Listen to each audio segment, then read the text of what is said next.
Bible कहती है दाऊद जब परमेश्वर के भवन को बनाने लगा तो उसने अपनी जिंदगी का सबसे बड़ा बीज बोया।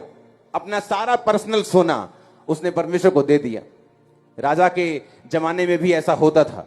राजा के अपनी पर्सनल जमीनें होती थी, अपनी पर्सनल खेती होती थी, राजा के अपने पर्सनल बिजनेस होते थे।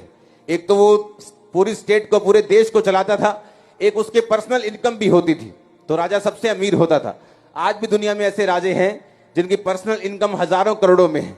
और बाइबल कहती है दाऊद ने अपनी पर्सनल इनकम को, जब परमेश्वर का भवन शुरू हुआ, उसने बोया।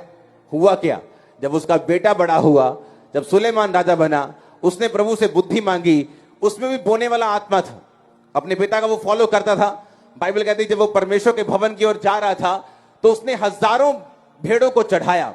परमेश्वर उसकी भेंट से प्रसन्न हुआ था। उसकी भेंट को देखकर परमेश्वर ने उसको विजन दिया था।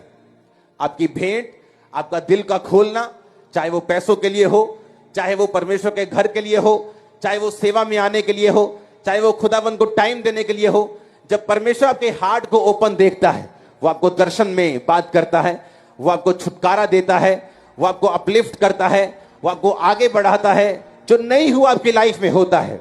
और वैसा ही हुआ सुलेमान की लाइफ में। रात को उसको सपना आता है, परमेश्वर बोलते तुझे क्या चाहिए, मैं तेरे कामों से खुश हूं, तुझे क्या चाहिए। उसने कहा परमेश्वर मुझे बुद्धि का वरदान दे। और परमेश्वर ने कहा मैं तुझे बुद्धि भी देता हूं, लेकिन तुझे पैसा भी इतना दूंगा, ऐश्वर्य भी इतना दूंगा, जो आज के बाद ना तो किसी को आज से पहले था, ना आज के बाद होगा। बाइबल कहती है कि परमेश्वर कहता तो मुझे हरा नहीं सकता। अगर दाऊद ने बोया, सुलेमान ने उसको काटा।